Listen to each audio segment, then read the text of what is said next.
So hi hello friends, ఈరోజు మనం ఈ వీడియోలో అయితే ఓటీటీలోకి వచ్చిన కొన్ని మూవీస్ గురించి అయితే మాట్లాడుకుందాం. అండ్ ఆ మూవీస్ ఎలా ఉన్నాయి, అలాగే ఆ మూవీస్లో మస్ట్ వాచ్ మూవీస్ ఏంటి అనేవి నేను ఈ వీడియోలో రికమెండ్ చేసి చెప్పబోతున్నాను. సో లేట్ చేయకుండా మన వీడియోస్ని అయితే స్టార్ట్ చేసేద్దాం. ఫ్రెండ్స్, ఓటీటీలో చూడాలంటే ఒక మంచి సినిమా ఉండాలి. ముందుగా మంచి సినిమాల విషయానికి వచ్చేస్తే మన హిందీలో అయితే ఒక మూవీ ఉందన్నమాట, ముంజియా మూవీ. ఈ మూవీ గురించి మీకు తెలుసు ఆల్రెడీ.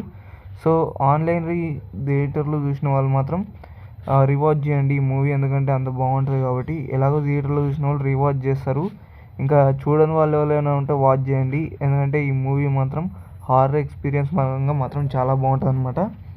సో ఈ మూవీలో కామెడీ కొంచెం తక్కువ ఉంటుంది, కానీ హారర్ మాత్రం చాలా ఎక్కువ ఉంటుంది. అండ్ ఈ మూవీ హాట్స్టార్లో అయితే రన్ అవుతుంది. సో లేట్ చేయకుండా వాచ్ చేయండి, ఆ హారర్ థ్రిల్లింగ్ ఎక్స్పీరియన్స్ మాత్రం నెక్స్ట్ లెవెల్ ఉంటుంది అనమాట. సో అండ్ క్వాలిటీ విషయానికి వచ్చేస్తే క్వాలిటీ మాత్రం నెక్స్ట్ లెవెల్.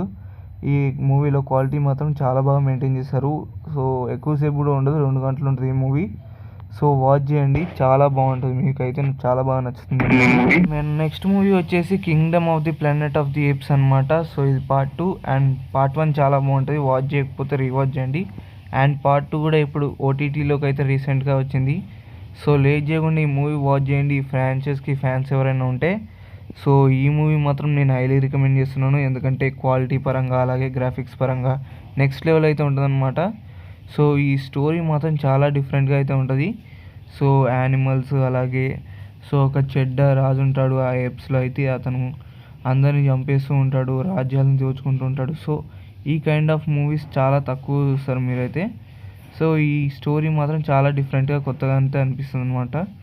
ఈ ఫ్రాంచైజ్ కొత్తగా చూసే వాళ్ళకి, ఆల్రెడీ ఈ ఫ్రాంచైజ్ తెలిసిన వాళ్ళకి మాత్రం సో ఇది చాలా బాగా అర్థమవుతుంది స్టోరీ అయితే. సో ఇలాంటి మంచి ఫ్రాంచైజ్ మూవీస్ అయితే చాలా బాగా వస్తుంటాయి. సో లేట్ చేయకుండా ఇలాంటి మూవీస్ వాచ్ చేయండి. అండ్ ఈ మూవీ అవైలబుల్గా ఉంది. సో ఫ్రెండ్స్, మన నెక్స్ట్ మూవీ విషయానికి వచ్చేస్తే, ఈ ఫ్రాంచైజ్లో మూవీస్ అంటే తెలియని ఎవరు ఉండరన్నమాట. So Godzilla versus Kong new empire అయితే మూవీ అయితే మీకు తెలుసు, థియేటర్లో మాత్రం రచ్చరచ్చ చేసింది ఈ మూవీ. సో ఈ మూవీ అయితే ఇప్పుడు ఓటీటీలో అయితే వచ్చేసింది అనమాట. సో ఓటీటీలో కనుక రీవాచ్ చేయాలనుకుంటే రీవాచ్ చేయండి, అండ్ చూడని వాళ్ళు ఎవరైనా ఉంటే వాచ్ చేయండి. సో ఈ మూవీ మాత్రం నెక్స్ట్ లెవెల్ ఉంటుంది అనమాట. సో క్లైమాక్స్ ఫైట్ మాత్రం నెక్స్ట్ లెవెల్ ఉంటుంది. సో ఈ మూవీ కనుక ఓటీటీలో చూడండి, చాలా బాగుంటుంది, రీవాచ్ కూడా చేయొచ్చు.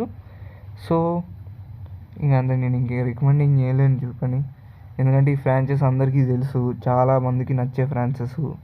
సో కాంగ్కి స్పెషల్ ఫ్యాన్ బేస్ కూడా ఉంటుంది ఈ మూవీ చూసే వాళ్ళకి. సో ఇంకా నేనేం చెప్పలేను, మీరే ఫ్రాంచైజ్ చూస్తే అర్థమైపోతుంది మీకు. సో ఈ కైండ్ ఆఫ్ క్వాలిటీ మాత్రం మీరు ఎక్స్పెక్ట్ చేయలేరు. సో ఆ కైండ్ ఆఫ్లో క్వాలిటీని మాత్రం మెయింటైన్ చేశారనమాట మూవీ మొత్తంలో. సో ఇంటర్వెల్ అండ్ క్లైమాక్స్ మాత్రం నెక్స్ట్ లెవెల్ ఉంటాయి రెండు. సో ఫ్రెండ్స్, లేట్ చేయకుండా వాచ్ చేసేయండి. అండ్ మన నెక్స్ట్ మూవీ విషయానికి వచ్చేస్తే, అండ్ ఈ మూవీ అయితే మలయాళంలో అవైలబుల్గా ఉంది, తెలుగు అయితే లేదు. సో ఇంగ్లీష్ సబ్ టైటిల్స్ పెట్టుకొని చూడాలి ఈ movie, golem. And golem is a investigation thriller, చాలా బాగుంటుంది ఈ మూవీ. సో మీకు ఆల్రెడీ రివ్యూలో కూడా చెప్పాను, మూవీని మస్ట్ వాచ్ చేయండి. సో వాచ్ చేయండి, చాలా బాగుంటుంది, ఇంట్రెస్టింగ్గా ఉంటుంది. సో మీకు ఒకవేళ థ్రిల్లర్ మూవీస్ బాగా ఇష్టం అయితే ఈ మూవీని వాచ్ చేయండి. సో ఇదొక special recommendation. So thriller movies ఎక్కువగా ఇష్టపడే వాళ్ళకి ఈ సినిమాలు బాగా నచ్చుతాయి, ఇన్వెస్టిగేషన్ థ్రిల్లర్స్. సో మన నెక్స్ట్ మూవీ విషయానికి వచ్చేస్తే, పేరు వచ్చేసి IC-814 ది హైజాక్ మూవీ అనమాట. సో ఈ హైజాక్ మూవీ మాత్రం నెట్ఫ్లిక్స్లో అవైలబుల్గా ఉంది. సో స్క్రీన్ ప్లే వైజ్గా చాలా బాగుంటుంది మూవీ. సో లేట్ చేయకుండా ఈ మూవీని వాచ్ చేయండి, అలాగే మన ఛానల్ని సబ్స్క్రైబ్ చేసుకోండి, సబ్స్క్రైబ్ చేసుకోండి. సో మరిన్ని వీడియోలు వస్తూ ఉంటాయి. So bye friends.